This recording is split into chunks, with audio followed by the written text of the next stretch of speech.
Our next speaker will leave us with little doubt that we are in the right place this morning. Joe Jordan is a true believer in what we do. He started in our business in 1974, and in his first year, he was named Rookie of the Year and qualified for MDRT. He went on to a superstar career. He guided Payne Weber to the #1 position in annuity sales in just 2 years. As National Sales Manager for annuity sales at MetLife, he achieved even more. Sales grew from $800 million to $3 billion. Currently, he is Senior Vice President of Marketing and Sales for MetLife Enterprise, where he is responsible for marketing and sales of all insurance products. Get ready to say wow and welcome Joe Jordan.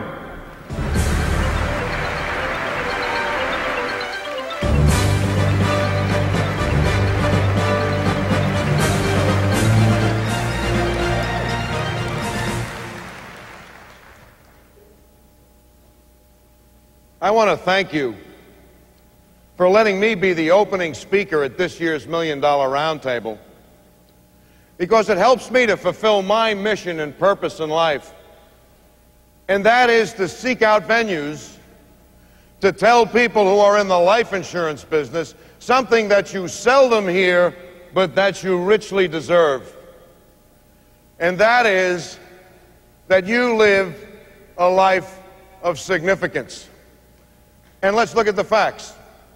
You sell intrinsic value. Guarantees have intrinsic values. Now, it wasn't very popular, was it, to be selling guarantees back in 1999 when the stock market was screaming? But it was important. Just as it wasn't very popular to be selling investments back in 2001 when the stock market was crashing, but it was important. You see, the difference between you and some of the people who criticize you is the fact that you always talk to people about things that are important and just not popular. It's also important to note that intrinsic value is not measured by how much money you make, but by the size of the problem that you can solve. And you tell me another profession that solves problems bigger than this. You protect the innocent when someone dies prematurely so that people have peace of mind. You provide people with a worry-free retirement with an income they can't outlive so that they can maintain their independence. You protect their assets when they get sick, and you provide legacy, that's where it is, legacy when they die. And you tell me if that's not a life of significance.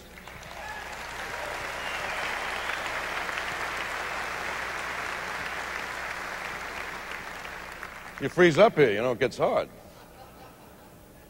It's also important to note that the right brain buys and the left brain justifies. See, the right brain is the emotional part of the brain. That's the part where people make commitments.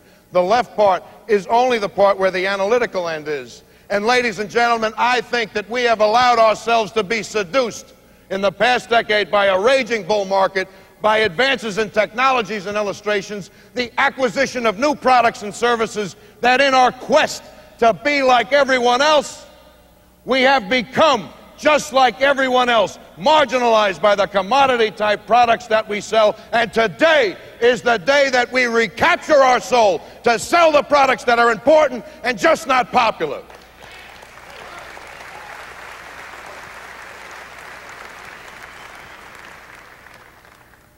You see, I get kind of worked up over this. That's because I have a confession to make. You see, I happen to be a recovering left-brain analytic. And you know what? I think some of you need to become that too. See, when I was selling, I was very much driven by a success model. And you know what that made me do? Every time I showed a proposal, I would ask people, what do you think about this? Don't ask people what they think about things. Ask them how they feel about it.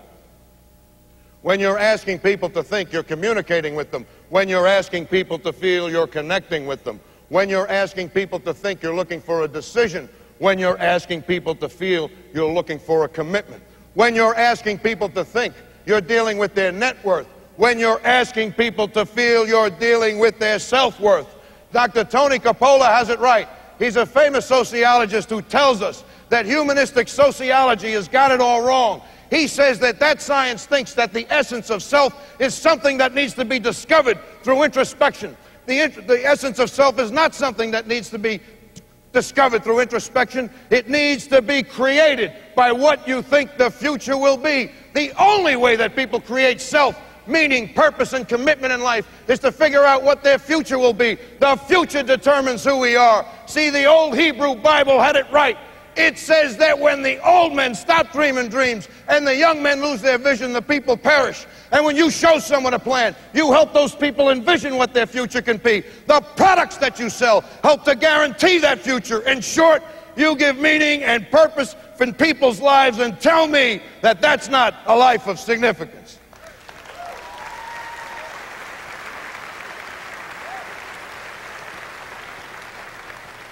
Well, if we do all this neat stuff, what's wrong? Why is the business so tough? A lot of it happens to be down to our selling system. See, ladies and gentlemen, a lot of the selling systems that we have adopted anticipate the idea of motivated buyers. Ladies and gentlemen, most people, healthy, normal, healthy human beings, are not motivated to buy the important stuff we sell. Why? Because they don't sit around and think about their death and dismemberment every 5 minutes. If we did, we'd be a drag to be around. Why get out of bed if I'm going to die? So as a result of the fact that people are in denial of the fact that they could die or get disabled, and you foist yourselves upon them, or worse yet, you don't really tell the people what you do for a living, they don't trust your motives. And we have to deal with that up front to make certain that people understand that you understand their denial. Let me tell you an approach that I recently saw that appeals to me. Mr. Johnson, I used to think seeing people was an opportunity for me. But now I see it as more of a responsibility, because I know that without me or someone like me, most people don't take the time to put together the programs that protect the people who depend upon them. I speak for the wife, for the children, for the employees, and the business partner who have no say in the matter. I'm their advocate. How does that sound?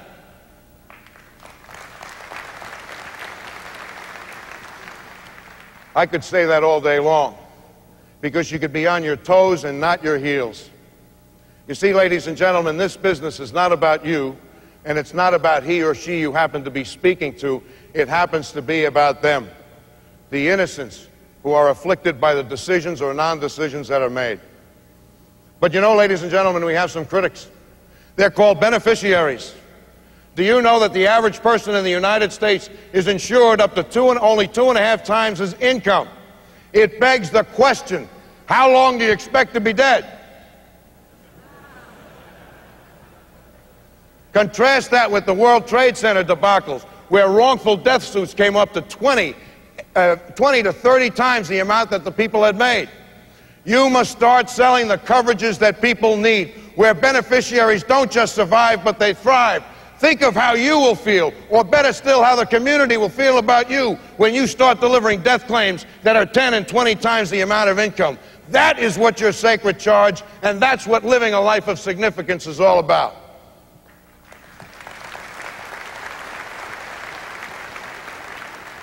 Now, some people ask me, how big is this market? Well, it's pretty big. And part of my job at MetLife is to do research, and I've been given permission to expose you to some pretty proprietary stuff. This is top secret stuff, so I don't want you to spread it around. It's so top secret that we happen to call it Joe's Interesting and Amazing Stuff. There it is. Curious and shocking facts that most people don't know. Ladies and gentlemen, after spending an enormous amount of money and a tremendous amount of time, we have uncovered the fact that everyone dies. Yes, it's true, and it's great when you're with the eggheads in the home office. They say, how many people? Everybody. That's good. They like that. The other thing that we uncovered after doing a lot of research and spending a lot of money, we find out that people are beginning to live longer. Have you noticed there's a lot of old people floating around here? Think about the impact. Term insurance, for example. Only 2% of term insurance is in force in the United States when people die. Why? They outlive the term. If people are living longer, it might only be 1%. And we did research on that. We found out that 98% of the beneficiaries liked it better when the death benefit was in force when the person died. They thought it was pretty key. But you know, ladies and gentlemen, this longevity thing is a great pivot for our business. It is no longer the idea of die too soon. Now it's live too long. And it's all supported by the new demographics. And what are the new demographics? The baby boomers in this country, for example, are no longer 30 years of age and masters of the universe. They're in their 50s, and they're dealing with the longevity risk of their parents and the potential of what might happen to them. And how are people dealing with this longevity risk? There was a great joke in Business Week. It's one of those cartoons, you know, and the husband's looking at his wife and says, honey, if we take a late retirement and an early death, we'll just squeak by. Now that's the funny part. Let me tell you the tragic part. Enron. This was a woman who worked for a company in this country that went out of business. And with the bankruptcy of the business came the bankruptcy of her retirement account. This woman just didn't lose her retirement account. She lost her independence and her dignity. And the shame of it might drive her to potentially get sick. And if so, you know who will take care of her? Members of her family. More particularly, the women in that family would have to take care of her. So as people live longer, they run the risk of a financial calamity or just running out of money. The other risk that people take is health risks, such as the diseases of the aged.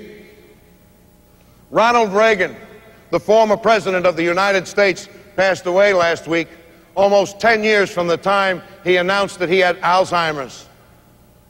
While that's a tragedy, my heart goes out to Nancy Reagan, who coined the phrase that Alzheimer's is the long goodbye. I want to show you an excerpt from a video called The Forgetting that was produced by MetLife, which talks about Alzheimer's, but more importantly, zeroes in on the true victims, those people who have to care for people with Alzheimer's. And we dedicate this to Nancy Reagan and to all the Nancy Reagans throughout the world. Play the video. Every family hit by Alzheimer's faces stress unique to the disease. To help face these pressures, Harry and Gladys each come to their own support groups. How have things changed in your family? What bothers me a lot in dealing with this is the stress I feel if I go out and leave him at home. I always call him, and if he doesn't answer the phone, then I drop everything and go back home again. I just rant and rave. I just keep praying for the strength to accept his personality, because there's a big personality change. There's a lot of times that I really absolutely hate Harold. And it's not even that I hate him, I hate what's happening to him. And then I feel bad about myself because I feel that way about him. One of the quotes I read in the book, it said, I'm not dying, I'm just disappearing before your very eyes. And I thought, that's what it is. It's like, and when you see that blank, and it's really look, hard. that's the worst. Caregivers are really doing the best they can to care for their family member. They do everything right, and the person still gets worse. There isn't much that we can do as a profession to help the people who are afflicted with Alzheimer's, but let me tell you what we can do. We could make certain that through a product like long-term care, that there could be a care worker in that house so that poor lady in the red dress could go out and get a break.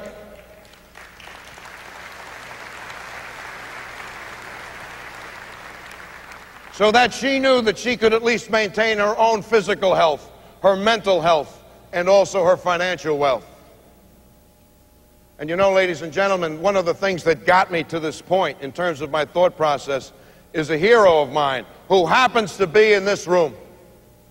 I was fortunate enough to listen to an MDRT tape from Dr. Marius Barnard, who is joining us today, and you'll hear from him tomorrow. As you know, he and his brother started the heart transplants down in South Africa. He talked about the 8th heart transplant patient, please, that's hard, you know. 8th heart transplant patient. I said it, you know what I mean, okay. The 8th guy, all right? He lived for 22 years, but he lived in abject poverty, was a double amputee the last 7 years of his life. It was a miserable existence, and as I heard this tape, which I would have not gotten had not the MDRT did it, and I wasn't there, but I envisioned it, that Dr. Barnard probably put his arms up. Here it was, one of the most famous doctors of the world talking to us, and what he said was, don't you understand the limitations of the medical profession? All we can do is extend life. And then I began to think about our business, and ladies and gentlemen, I believe this, and I want to imbue it in you. I believe that the products and services that we create today are as critical as heart-lung machines, because they just don't deal with the extension in life, they deal with the quality and dignity of life.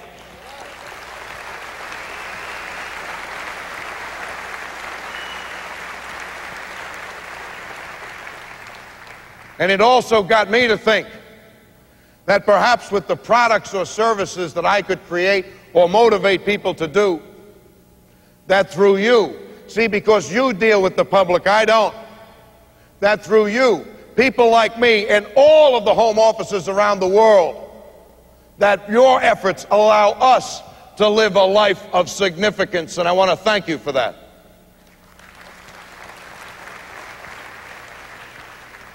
I saw a very disturbing article not too long ago. It was in the headlines of the Wall Street Journal. It said, how to protect yourself from your parents. I couldn't believe it. It was a legitimate article, and I wondered about it, you see, ladies and gentlemen, because in my life, my mother was in a hospital bed in an apartment with 2 kids in Manhattan. And at one time, I thought I was the only person who was dealing with this until I saw an AARP study. AARP did a study and asked people who are over 46 years of age, what's the number one or the biggest thing that happened to you in the last 5 years? Number 1 was taking care of a parent. Number 2 was the kid moved out. Number 3 was the kid moved back in. You can't make that up. But after I took care of my mother, I vowed that my children would never have to go through what my wife and I had to go through taking care of my mother. And so I went out and I bought long-term care. And ladies and gentlemen, 50-year-olds will buy long-term care. Look, 49% of people who are over 50 have some kind of ailments. Look at me, I'm the poster child. In the past 28 months, I've had my knee operated on, both shoulders, a herniated disc out of my neck, and new teeth. That's because I still play rugby. I'm trying to rethink that. I'll tell you a quick story, though. My friends called me up after my knee was operated on. They said, Joe, you got to play in this game. I said, I can't. It's too early. I can't do it. They said, Joe, the name of the team is Commoners and Lords. This is sitting members of the British House of Parliament, and you can't deny an Irishman the ability to hit an MP without impunity. It's a joke. That's not my politics. I just wanted to go through that. Ladies and gentlemen, don't you realize that all of the products that we have designed here are there for the purposes of making certain that people maintain their independence and their dignity, and not to wind up like this. Play the video, please. I know what's going on here. I wish you'd just say it. You don't really want me to live with you. Your house really is too small. I'm sure the money's tight. Besides, I'm his mother, not yours. You probably think this isn't your responsibility. Yes, I can see it on your face. You wish someone else was stuck with me. That would be more convenient for you, wouldn't it? People often imagine the worst when you don't tell them you really care. Talk to the ones you love. When I saw that tape, I had to get it because it began to make me think about this great business that we're in. Ladies and gentlemen, imagine if one of you, a person of significance, met this elderly woman 25 years ago. She might have to say, I have to move into you, but in with you, but wouldn't it be nice if she could say, I know I have to move in, but isn't it nice that I bought you a big house so that all 3 kids have their own room? And isn't it nice that I guaranteed their tuition so that their college education is taken care of? And isn't it nice that there's a part of the house where I can have my privacy and dignity and be surrounded by the people I love? And you know what, ladies and gentlemen? You have the ability to do that for people. It's the idea of legacy, and everyone wants it. Legacy is the highest accomplishment in the human condition. And I want you to listen very carefully to something I'm about to tell you. I think this sums up what you do for a living. It's the famous philosopher Reinhold Niemeyer who says this, and listen, nothing that we do that's worthwhile can be fully accomplished in one lifetime. Therefore, we must be saved by hope. Nothing that is real, true, or beautiful can be fully comprehended in the context of current history. Therefore, we must be saved by faith. And finally, nothing we do, no matter how noble, can be accomplished alone. Therefore, we must be saved by love. Hope, faith, and love is what you embody. And I don't think that you ever realize the number of people or the families that will stay intact, the children that will be educated, the businesses that will go on. Even when you die, people will begin and continue to deliver death claims that you've generated. And tell me that that's not a life of significance.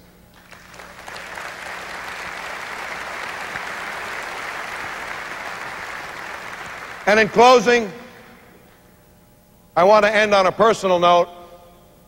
The other reason why that videotape got to me was because it reminded me of my mother. You remember I said that I bought long-term care because I didn't want my wife Geraldine and myself to be a burden to our children. But you know what? I never saw it from my mother's perspective.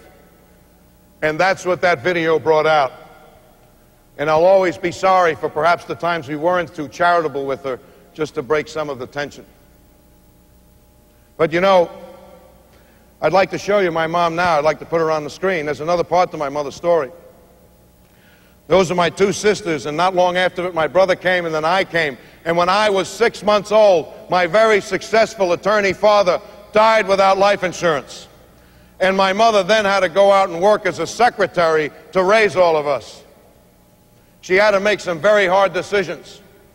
You see those girls? None of them went to college at the appropriate time, even though one got a full scholarship, because the girls had to work to make sure that the boys could get through school. How do you like that little sibling dynamic? Well, she worked hard. She got us through. I graduated, and then she got sick. And then after she got sick, she began to see that she would become dependent. And as my mother would say it is, I would be inconvenient. And so she willed herself to die. And that's why she's not here to see her son on the main platform of the $1 Million Roundtable. And you know what? I don't think that people deserve to go out like that. And I want to know, where was the person of significance, the advocate who could have taken my father, even pushed him up against the wall and said, don't you understand you have to have life insurance because I'm advocating for your wife, because if you're gone, life could be miserable? Where was the advocate who advocated for my sisters who were denied a college education at the appropriate time? And where was the advocate even for my father, whose youngest son stands in front of you now? And the only legacy I can tell you my father left us was he left us alone.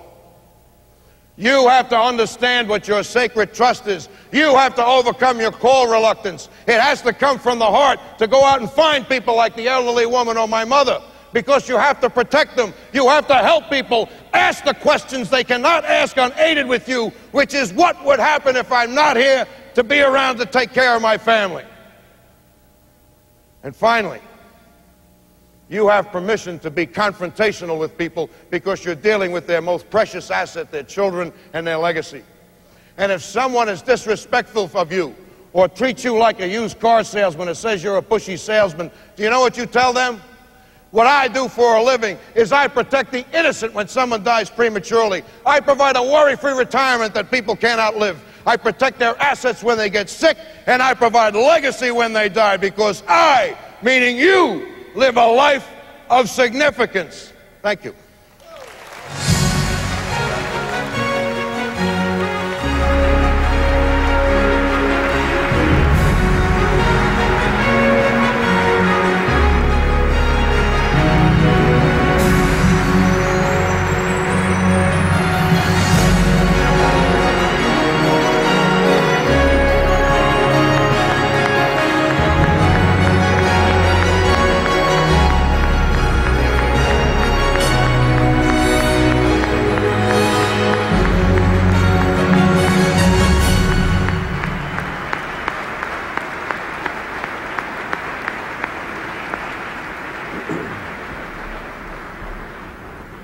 That concludes this program. For additional information on the $1 Million Roundtable products and services, contact the Achievement Department at 847-692-6378 or on the web at www.mdrtpowercenter.org.